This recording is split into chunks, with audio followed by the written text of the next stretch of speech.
महोदया, मैं उस दिन इस संविधान संशोधक विधेयक पर बोल रहा था। कुछ बातें मैं उस दिन सदन के सामने रखी, लेकिन जो बातें मैं उस दिन रखी, उस दिन वो बातें सब आज मैं भूल गया कि क्या मैं उस दिन बोला था। फिर मैं उन बातों को दोहराते हुए नहीं, आज केवल कुछ प्रश्न ऐसे उठते हैं आरक्षण के संबंध में देश में, उन सारे प्रश्नों के बारे में कुछ स्पष्टीकरण मैं देना चाहता हूं। मैं नहीं, डॉक्टर लोहिया ने इन प्रश्नों के बारे में 1962 में जो कुछ कहा था, मैं उन बातों को पहले सदन के सामने रखकर तब आगे बढ़ना चाहूंगा। आरक्षण का मूल उद्देश्य होना चाहिए जाति प्रथा के समूल नाश के लिए। जब तक ये जाति प्रथा रहेगी तब तक इस आरक्षण का द्वंद्व चलता रहेगा, तब तक समाज में जातीय संघर्ष रहेगा, समाज में जातीय विद्वेष रहेगा, जातीय तनाव रहेगा, और जिसके कारण राष्ट्र पीड़ित रहेगा, भारत माता दुखी रहेगी। इसलिए इसको अगर समाप्त करना है, पूरे राष्ट्र को और इस सदन को चिंतन करना चाहिए कि हिंदुस्तान से जाति प्रथा का समूल नाश कर दिया जाए। वह कैसे और क्यों, इस पर चिंतन करना चाहिए। माननीय मुलायम सिंह जी बैठे हुए हैं, मैं उनके सामने पढ़ना चाहता हूं। 23 जून 1962 में नैनीताल में दिया गया निराशा के कर्तव्य और 3 सितंबर 1963 लोकसभा में वाद विवाद पर सामाजिक क्रांति। डॉक्टर लोहिया ने नैनीताल में 23 जून को कहा था, ऐसा कुछ हो सकता है, समाजवादियों को कहा था, ऐसा कुछ हो सकता है कि गद्दी मिल जाने पर एक ऐसा कानून बना सकते हो कि जितने भी सरकारी नौकरी होंगे उनकी नियुक्ति में इस बात का ध्यान रखा जाएगा कि पहले नौकरी उसी को देना है जिसने अंतरजातीय विवाह किया है। अंतरजातीय विवाह का मतलब द्विज में आपस में नहीं, बल्कि द्विज अद्विज में। सबसे बड़ी चीज हमको पकड़ रखनी है, वह है विशेष अवसर बनाम समान अवसर। ये द्वंद्व देश में चलता है, विशेष अवसर बनाम समान अवसर का। एक तरफ लोग कहते हैं समान अवसर, एक तरफ हम कहते हैं विशेष अवसर।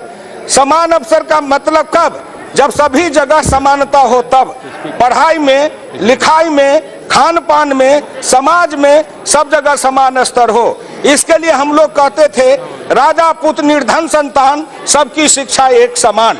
अगर बड़े बाप का बेटा गरीब का बेटा एक स्कूल में पढ़े, एक ड्रेस पहने, एक किताब पहने, एक जैसा खाना खाए, एक जैसे बैठे, तो गरीबी अमीरी का भेद मिट जाएगा। कलेक्टर का बेटा और चपरासी का बेटा जिस दिन एक स्कूल में बराबर से पढ़ने लगेगा, उस दिन हिंदुस्तान में सामाजिक क्रांति होगी। क्यों नहीं किया गया इस देश में? क्यों नहीं इस पर ध्यान दिया गया? अब आप कहते हो कि आप इसको सुधारो। मैं कहता हूं साहब, इनको खीर बनाने के लिए दिया गया, इन्होंने 1 किलो चीनी के बदले 1 किलो नमक डाल दी। अब जब खाने लगे तो कहते हैं खीर नमकीन है, तो कहते हैं इसको सुधार लो। अब वो नमकीन खीर को कैसे सुधारे? 1 किलो चीनी देंगे तभी बिगड़ जाए, और नमकीन सिंह खा नहीं सकते हैं। बनाने वाले ये थे, प्रारंभ में आपने खेल को बिगाड़ दिया, और ऐसा बिगाड़ा कि वो संभल नहीं सकता है।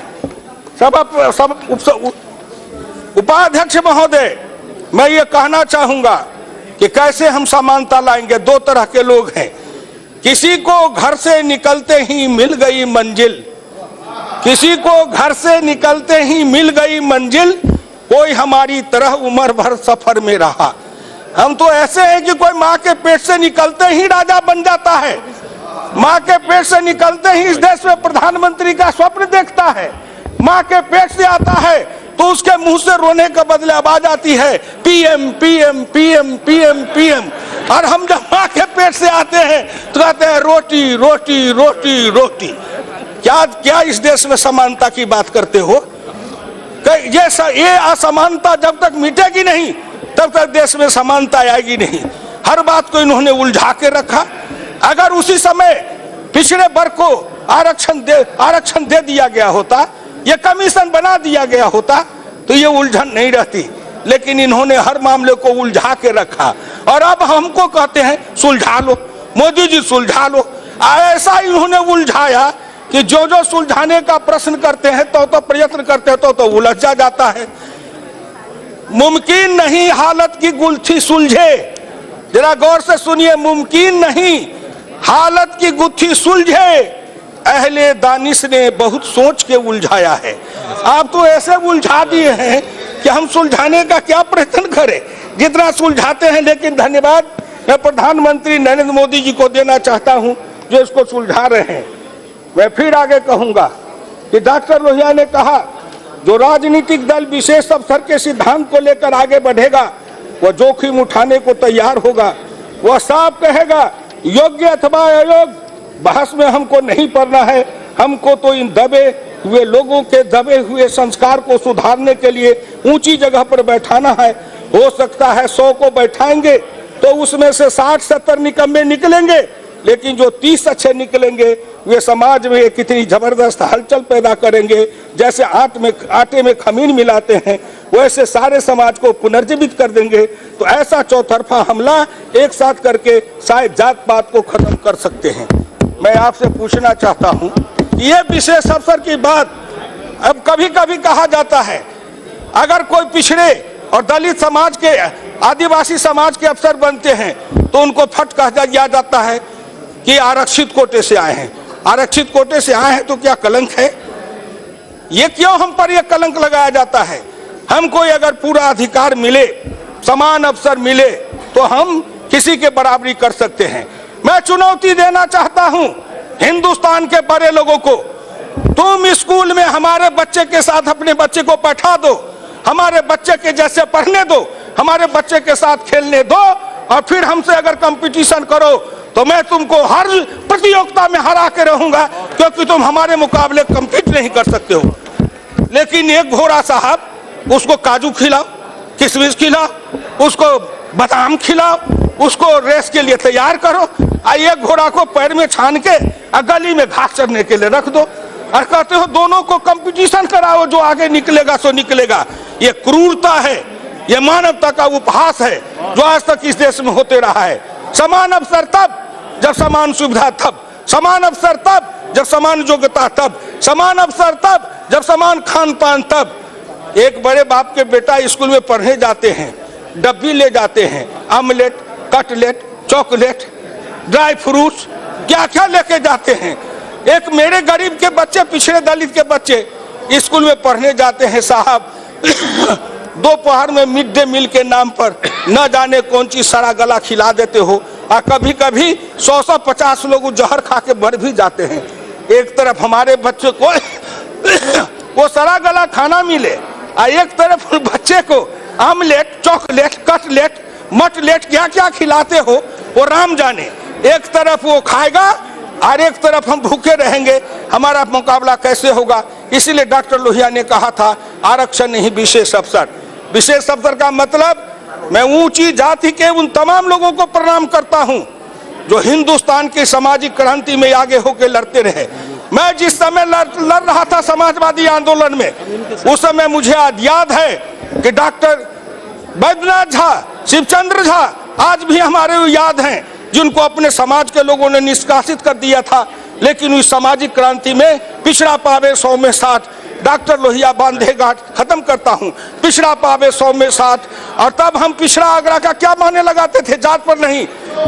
ऊंच वर्ग का क्या पहचान, गिच बिच बोले करे न काम, पिछड़े वर्ग का क्या पहचान, करे मेहनत पावे अपमान। ये हम परिभाषा करते थे। इसलिए मैं आपसे प्रार्थना करूंगा, अंत में मैं कहना चाहूंगा, 7 क्रांति 26 जून 1962 नैनीताल, डॉक्टर लोहिया ने कहा था दलित और आदिवासी के लिए तो मैं ऐसा जमाना देखता हूं, जरा गौर से सुनना, 30-40 बरस के बाद बाकी विशेष अवसर देकर उनको ऊंचा दिखाने के बाद इसे खत्म कर देना पड़ेगा। लेकिन विशेष अवसर का मतलब भी समझ लेना चाहिए, क्योंकि कुछ लोग कहते हैं कि विशेष अवसर तो कांग्रेस भी देती है। कांग्रेस कहाँ विशेष अवसर देती है? उसने तो सिर्फ कागज पर लिख रखा है दलित को 18 सैकड़ा मौके देंगे, और असल में देते हैं 1.5 या आधा या 1 सैकड़ा। जब उनसे पूछा जाता है तो कहते हैं हम क्या करें, हमें योग्य लोग नहीं मिले। जरा गौर करिएगा, योग्य लोग नहीं मिले, योग्य बनने नहीं दिए, और कहते हैं योग्य लोग नहीं मिले। ये दृष्टि का भेद है। फिर आगे गए कि 18 सैकड़ा भी केवल दलित के लिए रखा है और आदिवासी के लिए 5 सैकड़ा और बाकी पिछड़े जातियों के बारे में तो कांग्रेस लिखती ही नहीं है। ये कभी इनके जुबान से पिछड़े वर्ग का नाम नहीं निकला था, इसीलिए ये हमको दबा करके रखे कि पिछड़े वर्ग के लोग आगे निकल जाएंगे। बस 1 मिनट, इसलिए कांग्रेस लिखती ही नहीं, वो अपनी पार्टी को कहते हैं सोशलिस्ट पार्टी। मुलायम सिंह जी आप भी सुनिएगा, सोशलिस्ट पार्टी इन सब के लिए 60 सैकड़ा चाहती है और यह तर्क भी देती है कि चाहे वे लायक हो या ना लायक, जैसे भी हो उनको ऊंची जगह पर बैठाओ, क्योंकि जब वे जगहों पर बैठेंगे मौका पाएंगे तो उनके दिमाग के दरवाजे खुलेंगे। इधर 3-4 हजार बरस से उनके दिमाग के दरवाजे बंद हो गए, क्योंकि उनको ऊंची जगह पर बैठने का मौका नहीं रहता। और सब पार्टियों का मकसद है पहले योग्यता फिर अवसर। समाजवादी दल कहता है पहले अवसर फिर योग्यता। इसलिए मैं प्रार्थना करूंगा, जरा 1-2 मिनट समय लूंगा, ज्यादा नहीं। पहले योग्यता, इनका तर्क कितना बेरहम बना रहा, अमानवीय। कहते हैं पहले काबिल बनो तब कुर्सी लो। साहब पहले साइकिल चलाना सीख लो तब साइकिल का हैंडल पकड़ो, पहले तैरना सीख लो तब तालाब में उतरो। हम कहाँ तैरना सीखेंगे साहब? विशेष अवसर का मतलब है वो पहले साइकिल पर हैंडल पकड़ेगा, पैडल पर पैर रखेगा, 2-4 बार गिरेगा, 2-4 बार चोट खाएगा, तब साइकिल चलाना सीखेगा। वो तालाब में उतरेगा, ऊब डूब करेगा, कुछ पानी पिएगा, फिर तैरना सीखेगा। इसलिए पिछड़े वर्ग को पहले कुर्सी दो तब अवसर मिलेगा, तब योग्यता भी आएगी। आप कहते हो पहले योग्य बनो तब आप कुर्सी लो, हम कहते हैं योग्य बनेंगे ही नहीं, कभी कुर्सी पाएंगे ही नहीं, इसलिए पहले हमको कुर्सी दो, हम योग्य बस बनेंगे। अंत में मैं आपसे प्रार्थना करना चाहूंगा, विशेष अवसर का मतलब क्या है? पंडित दीनदयाल उपाध्याय ने एक आत्ममानववाद में लिखा है ममता। ममता का मतलब क्या? घर में कोई बीमार पड़ता है, घर में कोई बीमार पड़ता है तो उसको पहले भोजन देते हैं, फल दो, सब्जी दो, दूध दो, अंडा दो, मछली मांस खिलाओ, उसको ताकतवर बनाओ। लेकिन जब ताकतवर बन जाए तो उसका भोजन बंद करो। विशेष अवसर का मतलब ऊंची जाति के लोगों, उनके लिए आपको धन्यवाद देता हूं जो आपने इसको किया। मैं दयानंद सरस्वती, विवेकानंद, राम मोहन राय, ऐसे लोग जिन्होंने सामाजिक क्रांति में योगदान किया, मैं उनको 100 बार नमस्कार करता हूं। लेकिन फिर भी कहना चाहता हूं साहब, अंत में प्रार्थना करता हूं, ये पिछड़े वर्ग के नाम पर कुछ लोग कुर्सी पा गए, कुछ लोग सत्ता में आ गए, उन्होंने समाजवाद को, लोहिया को तो भूल गया। समाजवाद से जातवाद, समाजवाद से परिवारवाद और समाजवाद से कौन कौन बात आया, लेकिन समाजवाद भूल गए। समाजवाद का मतलब है निर्धन, पूत, राजा, संतान, सबकी शिक्षा एक समान, कभी न हुआ।